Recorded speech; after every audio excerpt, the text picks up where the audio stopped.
Nice catch. You did that on camera. Good job. I am extremely excited to be getting rid of this thing. So the whole system is going to work flawlessly. I couldn't be happier. It's amazing. We're Audrey, Stephen, and Bella, our charismatic Doberman. It's now been 9 months living full-time in Artemis, our vintage RV. After replacing our refrigerator, we finally finished our big roof project. With record high temps across the country, we decided to remove our basement air conditioning unit that never even worked, and it just required too much power for our boondocking needs. Join us this month as we show the ultimate DIY basement AC solution. We continue to get Artemis ready for the road before the cold weather comes back in just a few months. We hope you enjoy watching. Give us a like and don't forget to subscribe to follow our journey. Morning after I did this install, I was working on it pretty late last night till we lost sunlight. You see I got everything wrapped up in there. I had it running all night. We cooked inside last night. Hey, Billy.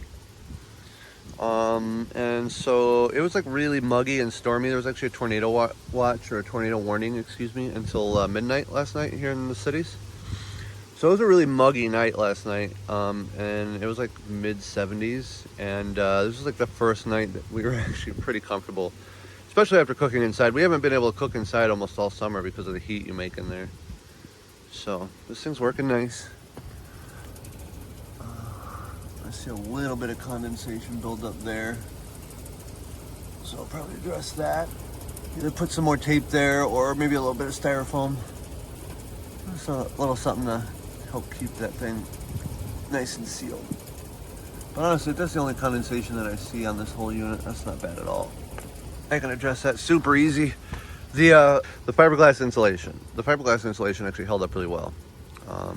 It's dry, it's not moist, everything's holding together really well. So I think this is done. I think this is going to last us the rest of however short the Minnesota summer is left. And next summer, I might have some upgrades to do. Who knows? But the foam is really easy to replace if I had to. I can buy an insulated hose if that gives me problems. And, you know, that little bit of moisture that you see right there, I can just kind of address that easy. I am extremely excited to be getting rid of this thing.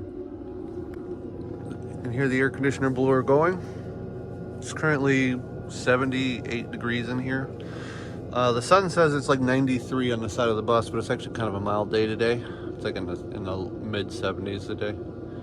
So I'm just giving the AC system its first workout here and getting rid of this thing, right, Bella? Okay, so I opened up my battery bay here. When I wired up this fan yesterday, the bilge fan for the overheads, I wired it up without a fuse, and I wanted to make sure that I did this correctly so that I can leave Bella here and I don't have to worry about her at all. So we're gonna put a 15 amp fuse in there, and then when I turn the overheads on, if there's ever any problems, it'll blow that fuse before, you know, I get a fire. That's what I want. No fires. Okay, I've been doing some tests. It is roughly 100 degrees in the sun on the side of the bus. Inside of here is 81, it says. 20% humidity. I think I figured out how to automate the fan, the bilge fan, which is the fan that gives this thing its extra little kick here. And so what I'm gonna do is see if I can get this to shut off now with this thermostat just by raising the temperature to like 80 degrees and see how long it takes for the overhead bilge fan to shut itself off. Because if that works off this thermostat, then the whole system's automated and I don't have to do anything to keep cool anymore. And that's amazing. It just shut itself off. So the fan is working off the thermostat. It's completely automated. All I have to do is set the inside thermostat to here, and that bilge will turn on and off and keep that air box that I built pressurized and keep that evaporator from getting too cold. So the whole system is going to work flawlessly. I couldn't be happier. It's amazing. It's a beautiful morning. We're getting a little bit of a heat wave in the next couple of days. It's going to be 90 tomorrow and Friday. So what I'm going to do is I bought this rubberized undercoating. I'm gonna spray the sides of the air boxes that I made and the undersides in hopes that I keep moisture out of that thing and just kind of give it an extra layer of insulation against the outside atmosphere. I want the temperature inside of those boxes to be regulated by the RV and not by the outside air. I'm not sure how well this is going to stick. We're going to find out. I just bought this to try. Just if it works, it works. If it doesn't, it was like $9, so. Hey, want to help us out? Subscribe to our channel. It's totally free and it would really bring us joy. Then click the bell notification so you know when we have a new video up. Thanks.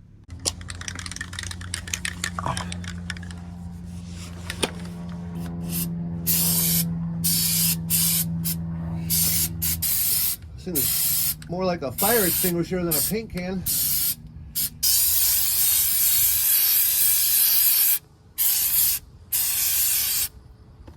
Do I already see where my tape has failed a little bit there? On top of that foam.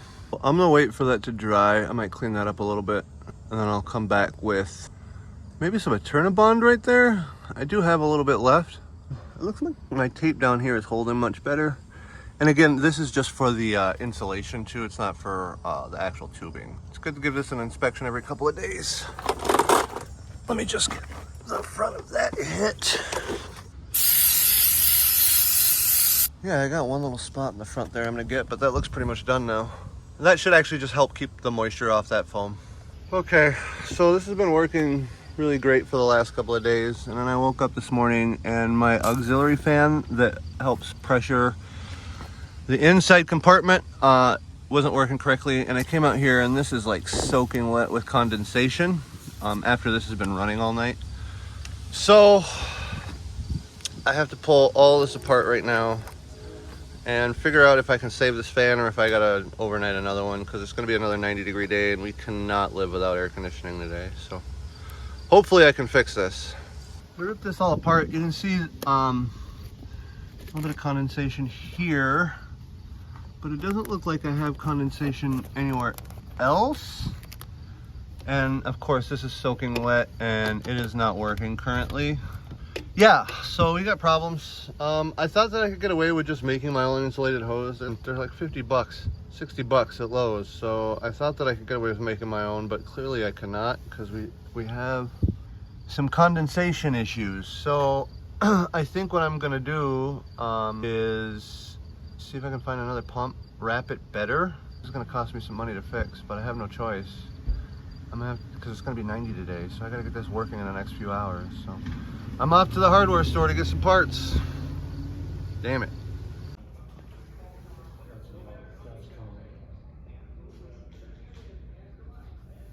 Hi.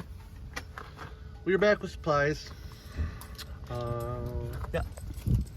This actually got a good seal to it, I feel like. This plate, that's the hole that goes up into there. Yeah, that looks all really good. So, basically, I'm gonna strip these wires again, and we're gonna make sure that we have 12 volt here, so make sure that there's no problems with the relay or anything that I wired. And then after that, we're gonna be putting the fan back in. Okay, we're back up and running. I did change this hose for an insulated hose, because I did see a little bit of moisture in there that I didn't like. I also wrapped this motor really well. It's running right now really well, so I'm just coming out here to check for air leaks and make sure that everything's running tip top. I shouldn't have had to do all this, but I'm kind of glad I did anyway. It turns out when I wired this relay in, I shut the coach batteries off and never turned them back on. So this fan just slowly killed the coach batteries. And yeah, I'm glad it's nothing serious, but that was a big pain in the butt.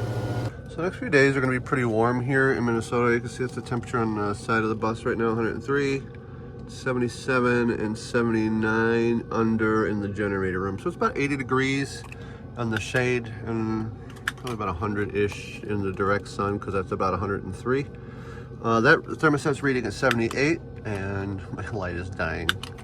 That thermostat is reading at 76. I was running it on eco mode. And I just turned it up to max cool. With the RV in the sun all day, it does tend to heat up a little bit. So I'm just going to take a couple of snapshots in the next couple of days just to show you guys how well this unit is performing in here and how it's doing at just keeping it cool. Right now I'm getting nice cold air with good air pressure. You know, all of these vents, even into the bedroom. But like with any RV on a hot day, you want to kind of compartmentalize. your heating and your cooling. So what I'm going to do is I'm going to make sure that the bathroom is closed. And then I'm also going to make sure that, I don't know how well you can see it in this limited light here, but I'm going to close the bedroom door. So we have just a smaller compartment in here. It's supposed to be about 84 to 86 degrees. So we'll see how she does. And just like that, it's probably been about an hour and a half, 2 hours now. And we're back down to 74.1 from 76. So this is keeping up with the day's heat. You can see it's 84 underneath the bus and about 90 on the side of the bus. So we got a little bit of shade right now. So it's about 84 to 86 degrees outside and 74 in here. Just keeping up just fine. It's Wednesday today. The temperature's supposed to be about 86. It's already in the 80s. I got the air conditioner on and running. Let's see here if I can show you. 76 on that gauge. I'm making coffee, and 77 on that one. 45% humidity. I haven't turned the AC up on high yet either, so I'll probably do that here in another hour or so, and then the temperature should start to come down a little. But even if it stayed around 76 today, we'd be perfectly fine with that. 105 on the side of the bus in the sun, about 83 under the bus. So it's a big temperature difference between in the sun and out of the sun, I know. It's pretty humid today. You can already feel it's in the 80s. It's gonna be a pretty hot, sticky day here in Minnesota. I know compared to the rest of the country, that's not really much, but it gets pretty warm for here. Here's what I'm working on today. But I wanted to show you guys this guy who's chuffing away. You can hear.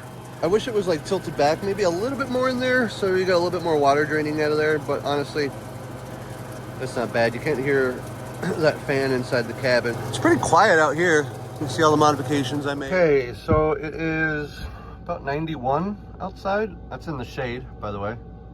104 in the sun. And it's still holding at about 75 degrees in here, so it's pretty impressive. 15, 16 degrees colder than the outside temperature of the air, so I'll take it. Again, this thing is performing better than I could have ever imagined, and I'm doing this off 15 amps, so that's the most impressive part, is that I'm cooling us off of a 15 amp extension cord, essentially. I have to go get this part for a truck, that truck that I showed you I'm working on. And I gotta leave Bella alone because I can't take her with me. I gotta borrow a car because I sold my Subaru. That's not a big deal, except for when I'm gone, it's almost 90 degrees right now, and the last thing I really want to do is blow that breaker. So one of the things that I love is that because this thing is so controllable, all I have to do is get into the app and change a few things, and all of a sudden I went from 102 volts to now it's at 107 volts, so that's actually safe. The breaker is in danger of blowing at 105, so we got 2 volts there. I wish I had an amp meter so I could show you how many amps I'm pulling from there. 108, so it just keeps going down. So, and that's just because of the adjustability on the air conditioner itself. I'm still getting cold air out of these. It's just I turned the power of the compressor down. Well, I just got back from helping out do the yard sale, and I had the air conditioner on all day. You can hear it, and I had it turned down. Because I didn't want to blow a breaker with my dog in the RV and not be around. I'm checking it all day. We're running about 600 or 700 watts all day, so we haven't even been at full power. And it is 76 degrees. So, in like 88 degrees, you can see right now it says 90, so it's 90 degrees outside. It says it's 98 in the sun, 78 inside. It's so weird. This thermostat varies so much in the daytime. 99 outside on the bus. 90 underneath it, and it's 76.6 degrees in here. And I just turned it up to high, so it should start coming back down now that I'm home. This air conditioner is so amazing, guys. It works so well. It works so much better than I could have ever dreamed of.